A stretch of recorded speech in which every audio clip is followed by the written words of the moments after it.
CBSE ಅಲ್ಲಿ history create ಆಗಿದೆ MVM school ದೊಡ್ಡಬಳ್ಳಾಪುರದಿಂದ.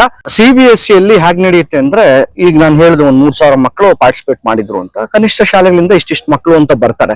But ಒಂದೇ ಸ್ಕೂಲಿಂದ 10 ಜನ ಪಾರ್ಟಿಸಿಪೇಟ್ ಮಾಡಿ ಅಷ್ಟೂ ಜನ ಮೆಡಲ್ಸ್ ತಗೊಳ್ಳೋದು, ನ್ಯಾಷನಲ್ಸ್ ಹೋಗೋದು CBSE ಇತಿಹಾಸದಲ್ಲೇ ಇಲ್ಲ. ಇದು ಮೊದಲ ಬಾರಿಗೆ CBSE ಅಲ್ಲಿ ಹಿಸ್ಟ್ರಿ ಕ್ರಿಯೇಟ್ ಆಗಿದೆ MVM ಸ್ಕೂಲ್ ದೊಡ್ಡಬಳ್ಳಾಪುರದಿಂದ. ನಮ್ಮ ಶಾಲೆ ಮಕ್ಕಳು ನ್ಯಾಷನಲ್ಸ್ ಹೋಗೋದ್ರ ಮೂಲಕ ಅದು 11 ಜನನೇ ಪಾರ್ಟಿಸಿಪೇಟ್ ಮಾಡಿರೋದು. 11 ಜನಕ್ಕೆ 11 ಜನಕ್ಕೂ ಮೆಡಲ್ ಬಂದಿದೆ. ಬಟ್ 10 ಜನ ನ್ಯಾಷನಲ್ಸ್ ಹೋಗ್ತಾ ಇದ್ದಾರೆ. 6 ಜನ ಗೋಲ್ಡ್ ಮೆಡಲಿಸ್ಟು, 4 ಜನ ಸಿಲ್ವರ್ ಮೆಡಲಿಸ್ಟು. ಈ ಸಿಲ್ವರ್ ಮತ್ತೆ ಗೋಲ್ಡ್ ಮೆಡಲಿಸ್ಟು ನ್ಯಾಷನಲ್ಸ್ಗೆ ಹೋಗ್ತಾ ಇದ್ದಾರೆ ನಮ್ಮ ಮಕ್ಕಳು. ಈಗಾಗಲೇ ನಾವು CBSE ಗೇಮ್ಸ್ ಅಲ್ಲಿ ನಮ್ಮ ಮಕ್ಕಳು ವಿನ್ ಆಗಿದ್ದಾರೆ. ಅಲ್ಲಿ ಸುಮಾರು ನಮ್ಮ ಸೌತ್ ಝೋನ್ ಅಂತ ಹೇಳ್ತೀವಿ, ಸುಮಾರು 1,000ಕ್ಕಿಂತ ಹೆಚ್ಚು ಶಾಲೆಗಳಿದೆ. ಕನಿಷ್ಠ 1,500 ಶಾಲೆಗಳಲ್ಲಿ ಇಬ್ರಿಬ್ರು ಮಕ್ಕಳು 3,000ಕ್ಕೂ ಹೆಚ್ಚು ಪಾರ್ಟಿಸಿಪೆಂಟ್ ಇದ್ರು. ಅಷ್ಟು ಪಾರ್ಟಿಸಿಪೆಂಟ್ಸ್ ಅಲ್ಲಿ ನಮ್ಮ ಮಕ್ಕಳು 10 ಜನ ನ್ಯಾಷನಲ್ಸ್ ಹೋಗೋದು ಅಂದ್ರೆ ದೊಡ್ಡ ವಿಚಾರ.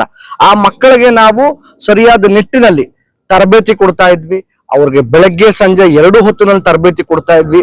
ಎಷ್ಟೋ ಜನ ಥಿಂಕ್ ಮಾಡ್ತಾರೆ ಯುದ್ಧ ಕಾಲೇ ಶಸ್ತ್ರಾಭ್ಯಾಸ ಅಂತ. ನಮ್ಮ ಮಕ್ಕಳಿಗೆ ಪ್ರತಿದಿನನೂ ಯುದ್ಧನೇ, ಪ್ರತಿದಿನನೂ ಟ್ರೈನಿಂಗ್.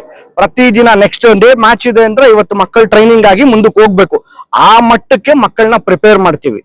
ಆ ಪ್ರಿಪೇರ್ ಮಾಡಿದ ಕಾರಣ ಇವತ್ತು ಫಲ ಸಿಕ್ಕಿದೆ.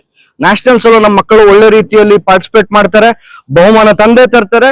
ನಮ್ಮ ಕರ್ನಾಟಕಕ್ಕೆ, ನಮ್ಮ ರಾಜ್ಯಕ್ಕೆ, ನಮ್ಮ ದೊಡ್ಡಬಳ್ಳಾಪುರಕ್ಕೆ, ನಮ್ಮ MVM ಶಾಲೆಗೆ ಒಳ್ಳೆ ಹೆಸರು ತರ್ತಾರೆ ಅಂತ ಭಾವಿಸ್ತಾ, ಅದೆಲ್ಲ ನಮ್ಮ ಮಕ್ಕಳಿಗೂ, ನಮ್ಮ ಕೋಚ್ಗೆ, ಹಾಗೆ ಇಷ್ಟಕ್ಕೂ ನಮ್ಗೆ ಸಹಕಾರ ನೀಡಿದಂತ ಪೋಷಕರಿಗೆ ಎಲ್ರಿಗೂ ನಾನು ಧನ್ಯವಾದಗಳನ್ನು ತಿಳಿಸಕ್ ಇಷ್ಟಪಡ್ತೀನಿ. ಅದ್ರ ಜೊತೆಗೆ ಇಷ್ಟೆಲ್ಲ MVM ಶಾಲೆ ಬೆಳೀತಾ ಇರೋದಕ್ಕೆ ಕಾರಣ ನಿಮ್ಮಂತ ಹಿತೈಷಿಗಳು. ನಿಮ್ ಹಿತೈಷಿಗಳ ಸಹಕಾರ, ಆಶೀರ್ವಾದ ಹೀಗೆ ಇರ್ಲಿ ಅಂತ ಭಾವಿಸ್ತಾ ನನ್ನ ಮಾತುಗಳು ಮುಗಿಸ್ತಾ ಇದ್ದೀನಿ. ಜೈ ಹಿಂದ್.